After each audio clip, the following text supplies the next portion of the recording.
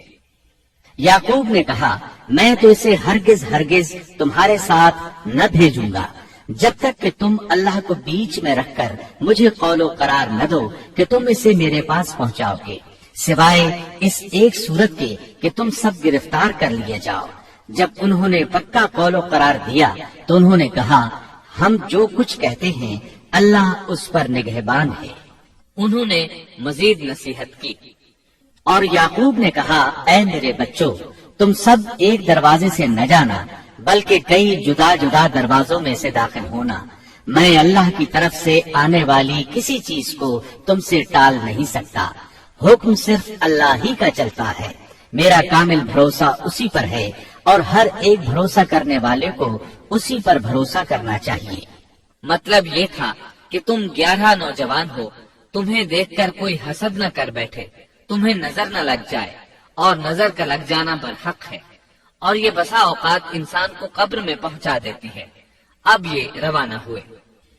جب وہ انہی راستوں سے جن کا حکم ان کے والد نے انہیں دیا تھا گئے، کچھ نہ تھا کہ اللہ نے جو بات مقرر کر دی ہے وہ اس سے انہیں ذرا بھی بچا لی، مگر یعقوب کے دل میں ایک خیال پیدا ہوا جسے اس نے پورا کر لیا۔ بلا شبہ وہ ہمارے سکھلائے ہوئے علم کا عالم تھا، لیکن اکثر لوگ نہیں جانتے۔ مطلب یہ کہ انسان کی کوشش کے باوجود تقدیر اپنا کام دکھا جاتی ہے۔ عطا رحمت اللہ علیہ فرماتے ہیں کہ یعقوب علیہ السلام کے بارے میں یہ جو فرمایا کہ اس کے پاس ہمارا دیا ہوا علم تھا، اس کا مطلب یہ ہے کہ یعقوب علیہ السلام جو بھی بات کرتے تھے اس میں اللہ کا ذکر ہوتا اور غور و فکر کے بعد بات کرتے، پہلے اللہ کا نام لیتے، اور یہی ان کا علم تھا۔ یوسف علیہ السلام کے بھائی گئے اور دربار میں حاضر ہوئے۔ آپ نے معمول کے مطابق ان کی رہائش کا انتظام کیا، ہر دو کو ایک کمرہ دیا۔ اس طرح بنیامین اکیلے بچ گئے۔ یوسف علیہ السلام نے فرمایا، چلو اسے ادھر میرے پاس چھوڑ جاؤ۔ جب وہ چلے گئے تو یوسف علیہ السلام نے انہیں گلے سے لگا لیا۔ یہ سب جب یوسف کے پاس پہنچ گئے تو اس نے اپنے بھائی کو اپنے پاس جگہ دی اور کہا کہ میں تیرا بھائی یوسف ہوں، بس یہ جو کچھ کرتے رہے اس کا کچھ رنگ نہ کر۔ مطلب یہ کہ وہ بنیامین کو بھی ستاتے رہے۔ اس کے بعد یوسف علیہ السلام نے کیا کیا، اس کا ذکر سورہ یوسف آیت 70 تا 77 میں سنیے۔ پھر جب انہیں ان کا سامان اسباب ٹھیک ٹھاک کر کے دیا تو اپنے بھائی کے سامان میں پانی پینے کا پیالہ رکھ دیا۔ پھر ایک آواز دینے والے نے پکار کر کہا کہ اے قافلے والو، تم لوگ تو چور ہو۔ انہوں نے ان کی طرف منہ پھیر کر کہا کہ تمہاری کیا چیز کھوئی گئی ہے؟ جواب دیا کہ شاہی پیالہ گم ہے، جو اسے لے آئے اسے ایک اونٹ کے بوجھ کا غلہ ملے گا۔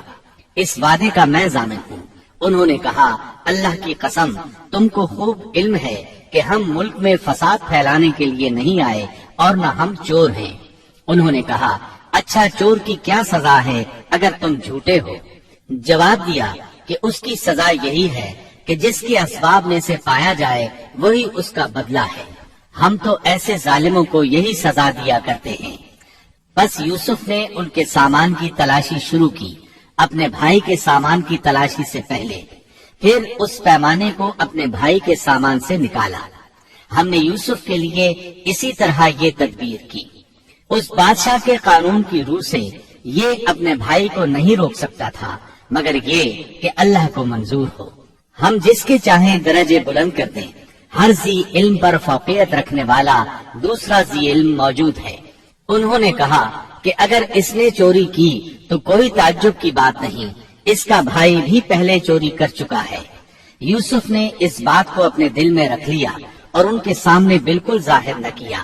کہا کہ تم بڑے بدقماش ہو اور جو تم بیان کرتے ہو اسے اللہ ہی خوب جانتا ہے۔ اب وہ بادشاہ یعنی یوسف علیہ السلام کی منت سماجت کرنے لگے۔ انہوں نے کہا کہ اے عزیز مصر، اس کے والد بڑی عمر کے بالکل بوڑھے شخص ہیں، آپ اس کے بدلے ہم میں سے کسی کو لے لیجئے، ہم دیکھتے ہیں کہ آپ بڑے نیک نفس ہیں۔ یوسف نے کہا کہ ہم نے جس کے پاس اپنی چیز پائی ہے اس کے سوا دوسرے کی گرفتاری کرنے سے اللہ کی پناہ چاہتے ہیں، ایسا کرنے سے تو ہم یقیناً ناانصافی کرنے والے ہو جائیں گے۔ جب وہ اس سے مایوس ہو گئے تو تنہائی میں بیٹھ کر مشورہ کرنے لگے۔ ان میں جو سب سے بڑا تھا اس نے کہا، تمہیں معلوم نہیں کہ تمہارے والد نے تم سے اللہ کی قسم لے کر پختہ قول قرار لیا ہے اور اس سے پہلے یوسف کے بارے میں تم کوتاہی کر چکے ہو، بس میں تو اس سرزمین سے نہ ٹلوں گا جب تک کہ والد صاحب خود مجھے اجازت نہ دیں یا اللہ میرے اس معاملے کا فیصلہ کر دے، وہی بہترین فیصلہ کرنے والا ہے۔ تم سب والد صاحب کی خدمت میں واپس جاؤ اور کہو کہ ابا جی، آپ کے صاحبزادے نے چوری کی اور ہم نے وہی گواہی دی تھی جو ہم جانتے تھے، ہم کچھ غیب کی حفاظت کرنے والے نہ تھے۔ آپ اس شہر کے لوگوں سے دریافت فرما لیں جہاں ہم تھے اور اس قافلے سے بھی پوچھ لیں جس کے ساتھ ہم آئے ہیں، اور یقیناً ہم بالکل سچے ہیں۔ یعقوب نے کہا، یہ تو نہیں بلکہ تم نے اپنی طرف سے بات بنا لی، بس اب صبر ہی بہتر ہے، قریب ہے کہ اللہ ان سب کو میرے پاس ہی پہنچا دے، وہی علم و حکمت والا ہے۔ پھر یعقوب علیہ السلام رونے لگے اور کہنے لگے، پھر ان سے منہ پھیر لیا اور کہا، ہائے یوسف۔ ان کی آنکھیں بوجہ رنج و غم کے سفید ہو چکی تھیں اور وہ غم کو دبائے ہوئے تھے۔ بیٹوں نے کہا، واللہ آپ ہمیشہ یوسف کی یاد ہی میں لگے رہیں گے یہاں تک کہ کھل جائیں یا ختم ہی ہو جائے۔ اس پر یعقوب علیہ السلام نے کہا، انہوں نے کہا کہ میں تو اپنی پریشانیوں اور رنج کی فریاد اللہ ہی سے کر رہا ہوں، مجھے اللہ کی طرف سے وہ باتیں معلوم ہیں جو تم نہیں جانتے۔ میرے پیارے بچوں، تم جاؤ اور یوسف کی اور اس کے بھائی کی پوری طرح تلاش کرو اور اللہ کی رحمت سے نا امید نہ ہو، یقیناً رب کی رحمت سے نا امید وہی ہوتے ہیں جو کافر ہوتے ہیں۔ اب ان کے پاس غلہ خریدنے کے لیے سامان تجارت بہت کم تھا۔ وہ تھوڑا سا سامان لے کر پھر یوسف علیہ السلام کے پاس گئے۔ پھر جب یہ لوگ یوسف کے پاس پہنچے تو کہنے لگے کہ اے عزیز، ہم کو اور ہمارے خاندان کو دکھ پہنچا ہے، ہم حقیر پونجی لائے ہیں، بس آپ ہمیں پورے غلے کا ناپ دیجئے اور ہم پر خیرات کیجئے، اللہ خیرات کرنے والوں کو بدلہ دیتا ہے۔ اب برادران یوسف ان کے سامنے رسوائی کے درجے تک پہنچ گئے، چنانچہ یوسف علیہ السلام نے انہیں زیادہ پریشان کرنا مناسب نہ سمجھا اور اپنا مکمل تعارف کروا دیا۔ یوسف نے کہا، جانتے بھی ہو کہ تم نے یوسف اور اس کے بھائی کے ساتھ اپنی نادانی کی حالت میں کیا کیا؟ انہوں نے کہا، واقعی تو ہی یوسف ہے۔ جواب دیا کہ ہاں، میں یوسف ہوں اور یہ میرا بھائی ہے، اللہ نے ہم پر فضل و کرم کیا۔ بات یہ ہے کہ جو بھی پرہیزگاری اور صبر کرے تو اللہ کسی نیکوکار کا اجر ضائع نہیں کرتا۔ انہوں نے کہا، اللہ کی قسم، اللہ نے تجھے ہم پر برتری دی ہے اور یہ بھی بالکل سچ ہے کہ ہم خطا کار تھے۔ جواب دیا، آج تم پر کوئی ملامت نہیں ہے، اللہ تمہیں بخشے، وہ سب مہربانوں سے بڑا مہربان ہے۔ میرا یہ کرتا تم لے جاؤ اور اسے میرے والد کے منہ پر ڈال دو کہ وہ دیکھنے لگیں اور اپنے خاندان کو میرے پاس لے آؤ۔ وہ قمیص لے کر یعقوب علیہ السلام کی طرف چل دیے۔ جو ہی مصر سے چلے، یعقوب علیہ السلام نے خوشبو محسوس کر لی۔ جب یہ قافلہ جدا ہوا تو ان کے والد نے کہا کہ مجھے تو یوسف کی خوشبو آ رہی ہے، اگر تم مجھے بے وقوف نہ کہو۔ وہ کہنے لگے کہ واللہ آپ اپنے اسی پرانے خط میں مبتلا ہیں۔ جب خوشخبری دینے والے نے پہنچ کر ان کے منہ پر وہ کرتا ڈالا، اسی وقت وہ پھر سے بینا ہو گئے۔ کہا کیا میں تم سے نہ کہا کرتا تھا کہ میں اللہ کی طرف سے وہ باتیں جانتا ہوں جو تم نہیں جانتے؟ انہوں نے کہا ابا جی آپ ہمارے لیے گناہوں کی بخشش طلب کیجئے، بے شک ہم قصوروار ہیں۔ کہا اچھا میں جلد ہی تمہارے لیے اپنے پروردگار سے بخشش مانگوں گا، وہ بہت بڑا بخشنے والا اور نہایت مہربانی کرنے والا ہے۔ پھر سارا خاندان یوسف علیہ السلام کے پاس آیا۔